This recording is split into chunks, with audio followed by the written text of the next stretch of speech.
I want to show you what picture I got on my phone last night. Wow, it's awesome.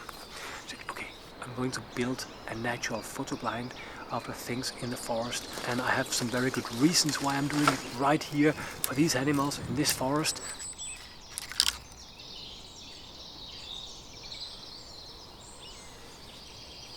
I'm 100% sure that this one will serve the purpose for getting the badger. Let me get this hat off, just so I look just a slightly more normal. Please, no comments, please.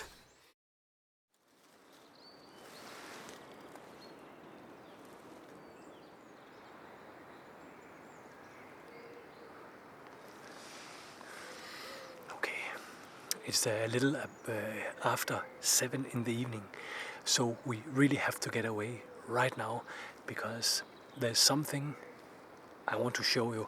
First, over there's a badger den, and I know 100% sure that there is at least one badger in there.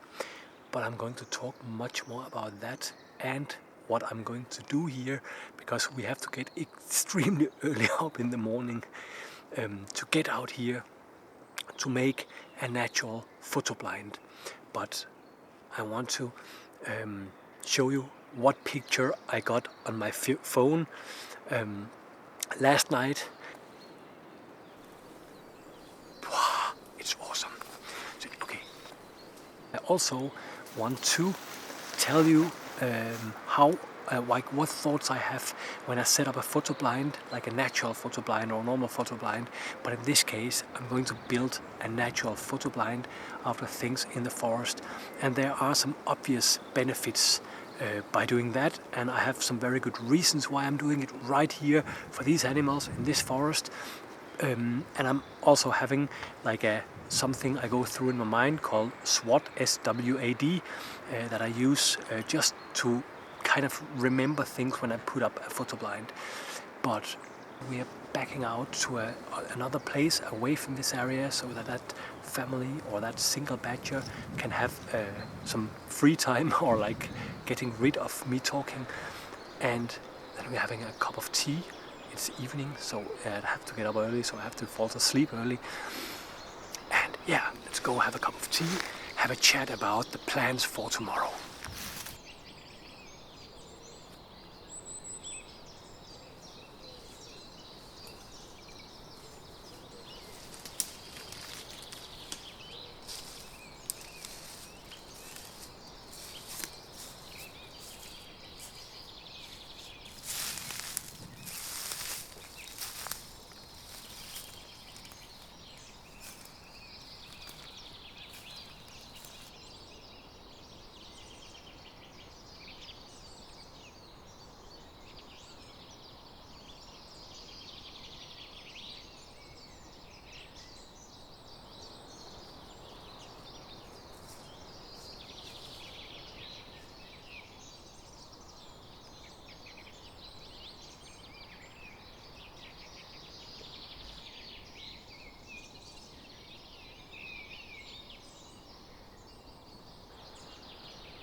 So,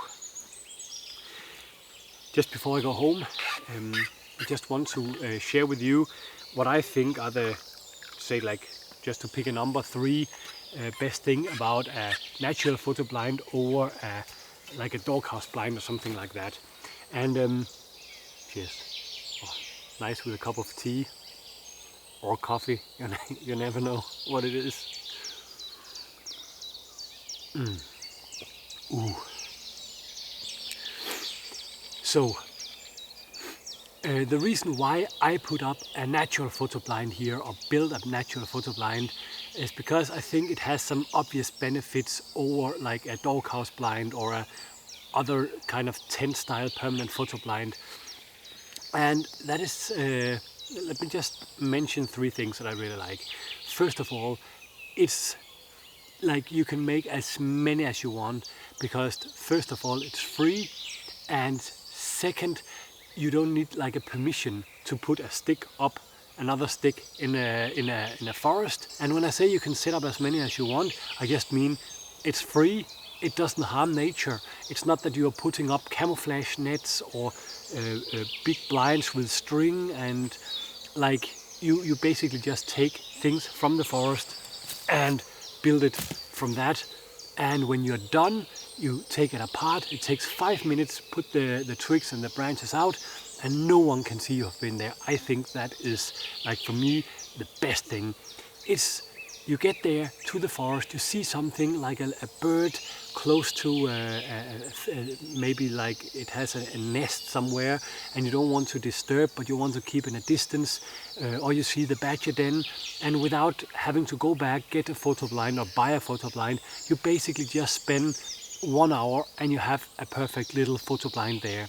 That is, I think, number 1 that I really love about this kind of blinds. Number 2 is the fact that it does not attract any attention, and it blends in perfectly. Because like if you're in a forest where, like a public forest or another place where other people comes, you don't want to put up a tent, because people are of course curious. What is this? Oh, the little hole is pointing that way. And first of all, it might get stolen, that's one thing. Second, it might really disturb, like you will expose the wildlife, like the den, the nest, the feeding spot, or whatever where you're photographing. You will expose that to everyone, and people are curious, and because they might not know about the behavior of that animal, or it might not know that there are small cubs in the den, they are curious and they go and watch, and not because they want to harm, but they might harm that animal. So that's another thing, like it does not attract attention to the wildlife. The last thing I think it's really important about these kind of blinds is the fact that they are not making any noise, and by that I mean when you have rain like coming down on the fabric, it makes noise. If you have the wind, it makes noise. And when you do sound recording, when you're recording video, it's really not nice. It can really destroy the recordings. And if you by accident touch something, like it's different touching a branch, it's more like a natural sound in the forest, like branches against branches, rather than you against some fabric. It creates like a sound that's not, the animals are not familiar with in the forest. So I mean, these are just 3 things that I really, really love about this photo blind. Yeah, like it's free, you can make as many as you want, you don't need permission to set it up. You can build it within like 1 hour. When you take it down, no one can see you have been there. It's silent, it does not attract attention. And of course there are some drawbacks too. The good thing about the closed doghouse blind is that your movements are completely covered, and that's why I use them. Another thing is like they tend to block the scent from going in the wind much better than a natural built photo blind. And third, also if it starts like pouring down, snowing, raining, whatever, you can sit there with your cup of coffee and just, it's really cozy. And it's not like that in these photo blinds. But of course, if you spend the time, if you're into bushcraft and stuff like that, you can build like the perfect little, what do you say, like bivouac, or what it's called in English, like with a little roof on, but then it's getting more complicated. I rarely do that. What I do is what we're going to do down there at the badger den tomorrow in the morning. So yeah, see you tomorrow.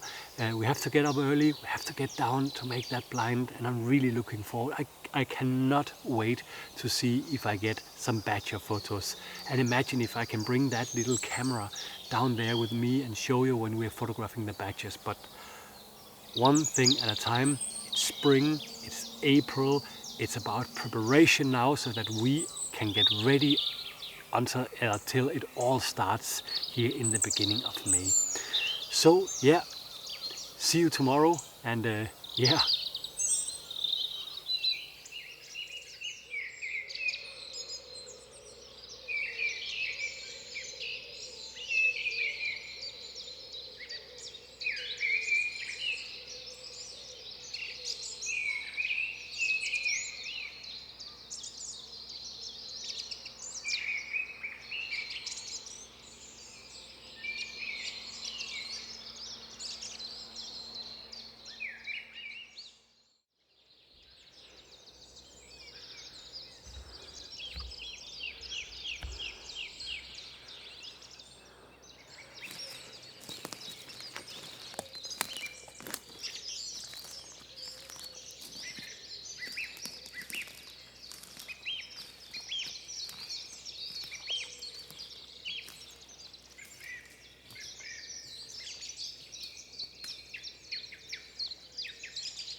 I got up at 5 and now I'm here, back in the forest here in the northwest part of Denmark.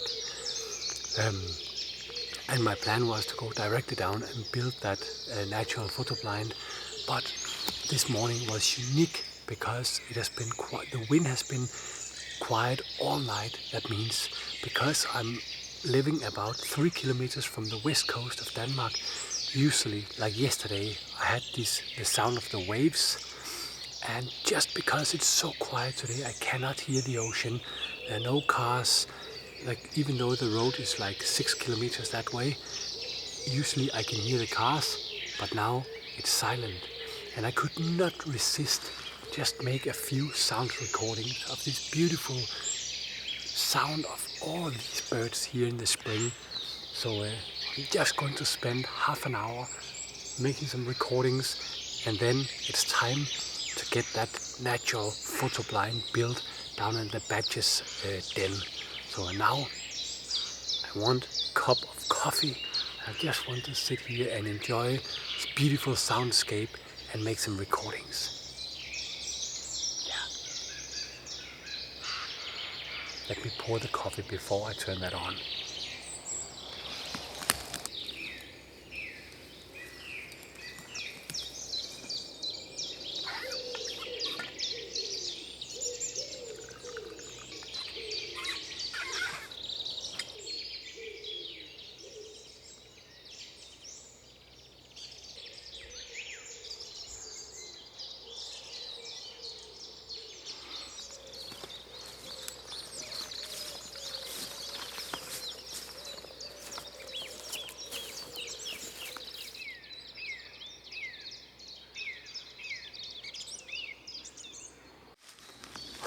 Here we are, and now let's get to why I've chosen exactly this spot and what considerations I have by building the photo blind here.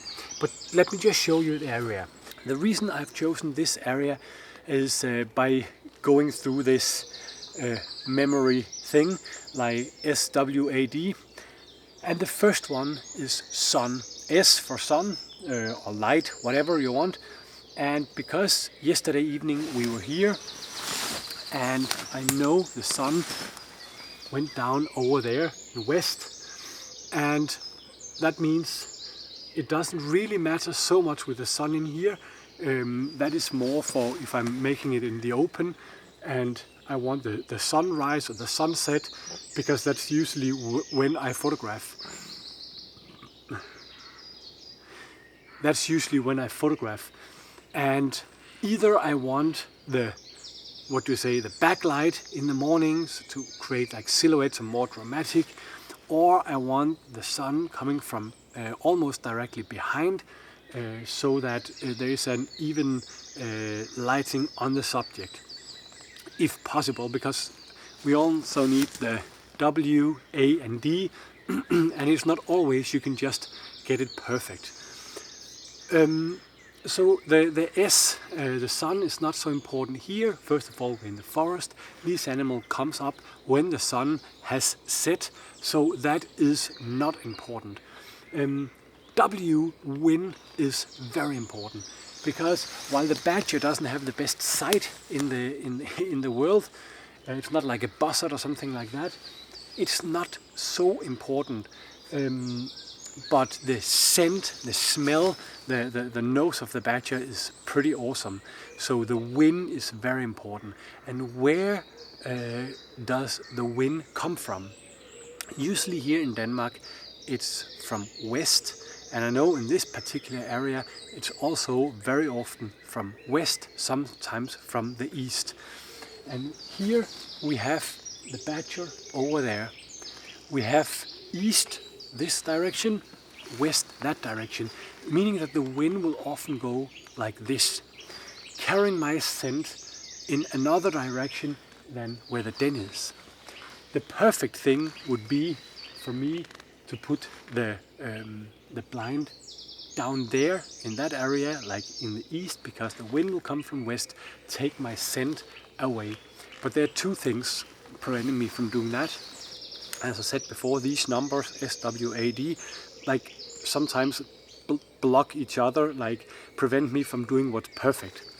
But the reason why I'm not going down there, putting up the little blind, is because of the next one, the A, like the angle.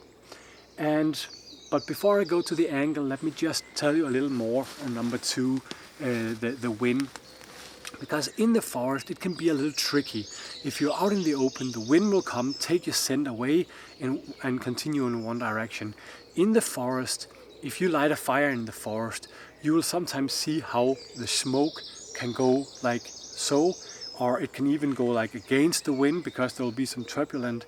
So in the forest it can be really hard with the wind and with the scent. But I figure that this is a good spot because we have a good distance to the badger den. I reckon there is about 35 meters over there, which is pretty good for a start. Maybe a little more, and there is plenty of room for the scent to get away before it gets over there. This is completely different if you're working with other animals. Some animals have less of a picky nose, or what you say, it picks up less scent. Other animals are maybe even worse. So all these numbers, like letters S.W.A.D, you have to adapt them to the specific animal you're photographing. Some of them you have to put a lot more. Focus on some of the eyesight, some of them on the nose. But this is another topic. I'm going to make a video. Probably the next Fieldcraft video will be about how to make like the perfect camouflage for the animals. And here I will take some of my knowledge and my experience from the military and combine that with the knowledge I have about the wildlife, birds and the senses, and try to also make a go through like the S.W.A.D just with camouflage, so you know exactly how to, or not exactly, it's a pretty bold a statement, but you'll have some basic tools to make a good camouflage. But that's a next video. Let's move on to the angle. The angle has like two meanings. First of all, it's your angle as a photographer, like how is your angle right here to actually get a good photo. The other one is the view angle, like how much, the overview, how much can you actually see from where you are.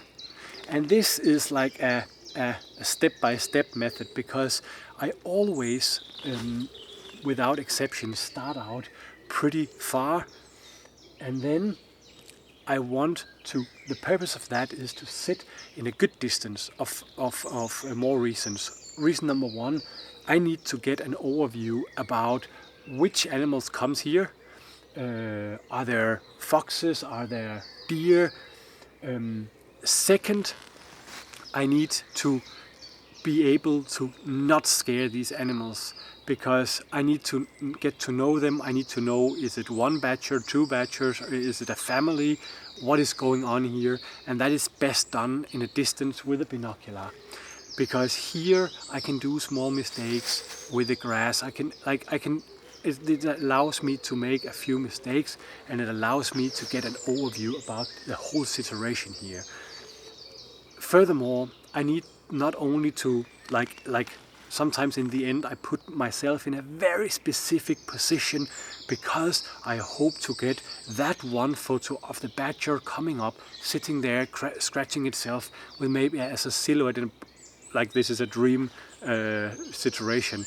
But then I don't need to know the rest of this area, because I'm already familiar with everything. I know where the badgers goes, and then I can narrow my position in with other natural photo blinds around this area.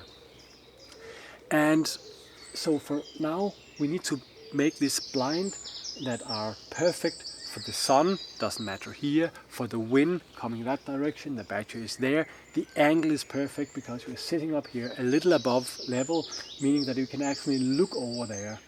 From down there, where it's perfect for the wind, it's not good for the angle, because I'm looking uphill. There's a lot of trees, meaning that I can't really see what's going on at all before it may be too late. It gives me, like I said, a very good overview. I can see where will the badger goes, where do they disappear into the forest, where do they come out again, at what time do they come up, at what time do they go back to the den.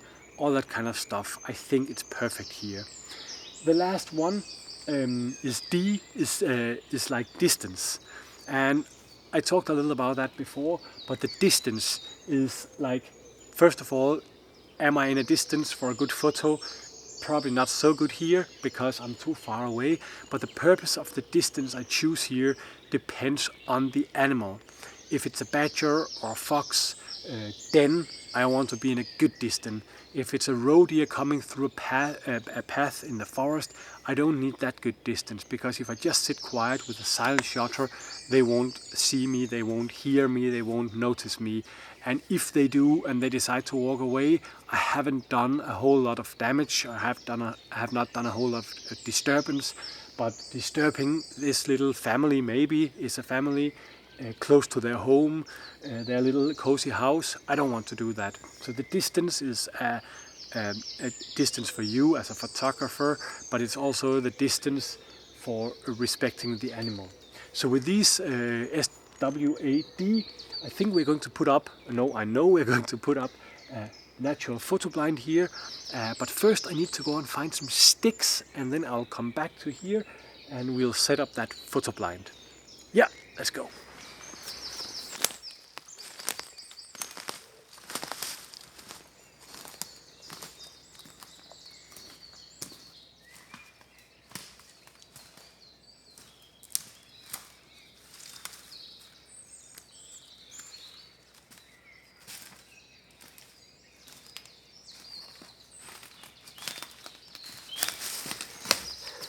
Look, this is a scrape from a deer.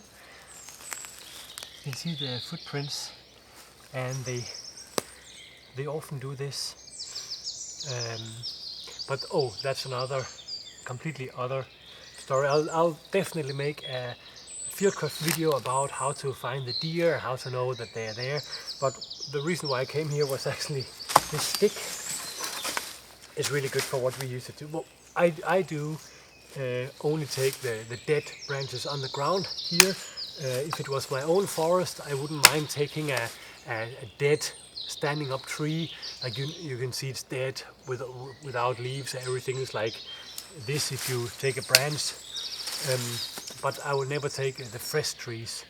But just finding this is because it basically just reposition a branch from one place to another, and when you're done with your photo project, you can take the sticks out, spread them around, and no one can see that you have been there.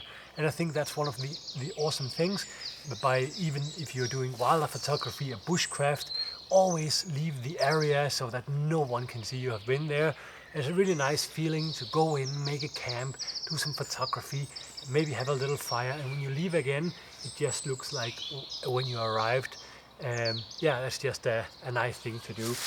We're going to use like 6 or 7 of these, and they can't be completely rotten, but they don't have to be super strong and fresh, not for this purpose. So this one looks really good.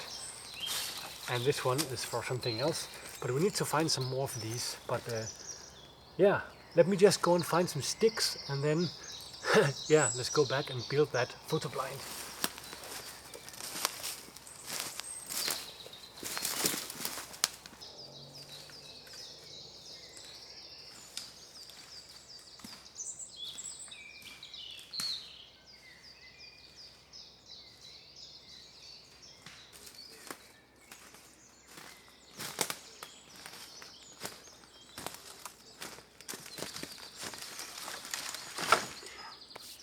So now I'm going to sit in this height,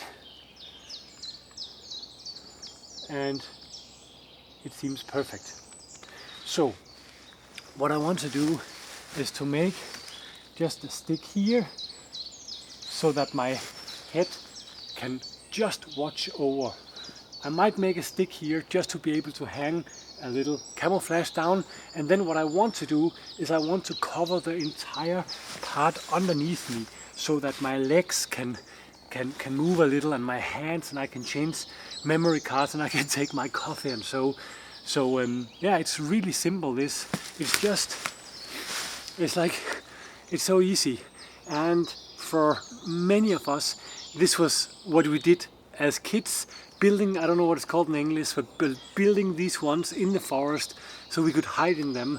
It's just the same. It's, yeah, I reckon most of you can just shut off the video now and go out and do it yourself, because you all know how to do this. But I'm just going to be quiet and build the thing, and then you can follow along if you want. And in the end, I just want to give you a view from the other side so you can see how the badger will see this whole setup with me sitting here. But yeah, if you still want to enjoy the sounds of the forest and watch me build one of these childish things, stay here. Otherwise, yeah, definitely go and make one yourself if you can, or start to plan where you want to build it when you are able to go out and make it. So yeah, that's it. Let's build that natural photo blind without strings, without knife, without anything, just with what we can find. That's how I like it, because when you go in the forest, when you see something, you want to build that thing instantly without needing a whole lot of tools. So yeah, let's get started with that.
So I'm done with the little primitive homemade photo blind, and it might look like, oh, you can see through and it's not completely like a tent, but it doesn't have to be, because the most important thing is that when you look from over there, it's just to cover obvious movements and my silhouette and like an arm going down, and this is perfect for that.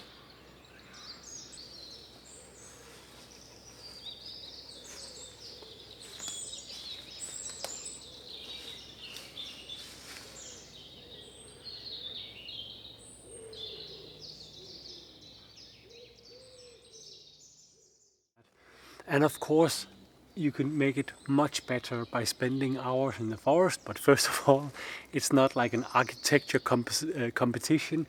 It's about making something quite quick, something that works. And it is fun. And I could probably spend all day, but I have to go home to help the carpenter build that terrace.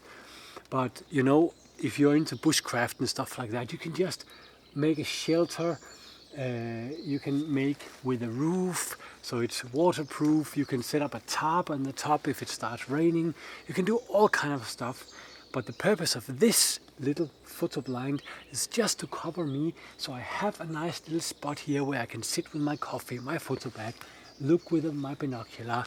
If I want, I can put a camouflage net up here, making it a little better, but it's not necessary.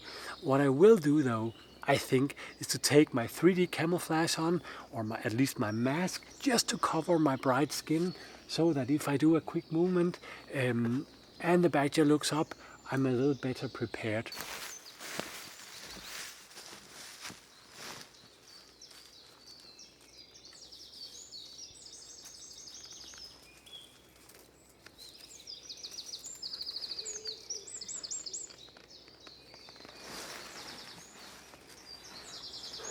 So I just changed to my 3D camouflage just to give you an idea about how much it means to cover your face. It's so easy to see movements, especially if there's a little light, and your bright skin is such a high contrast to the ground, which is like this brown color here.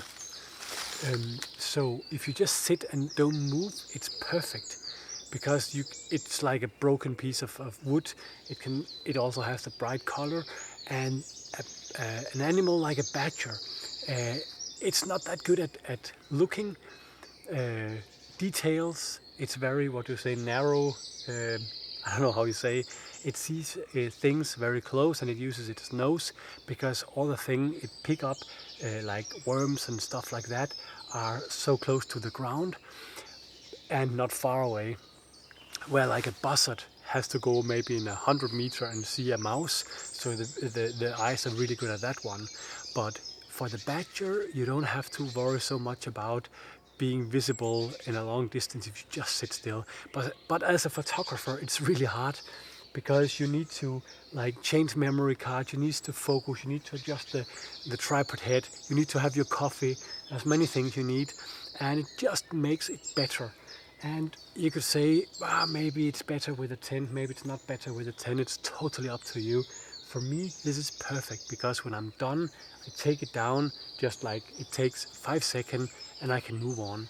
It's free, it doesn't get stolen, it doesn't attract a whole lot of attention, because when I move my camera, people might just think some kid has been playing, where if there's a tent, it draws attention.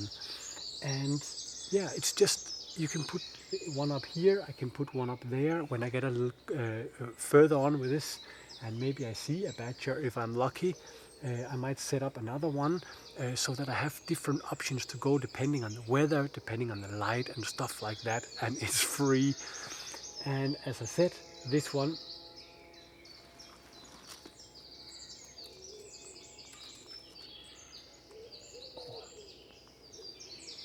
there's a little bird right here, has its nest under a piece of, bark, this.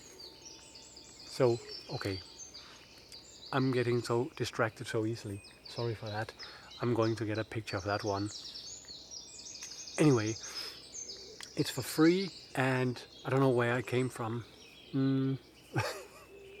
Yeah, no, you can make as many as you want, and as I said, this one is, I could have spent an hour more, but this one does the job, and I think it's very important.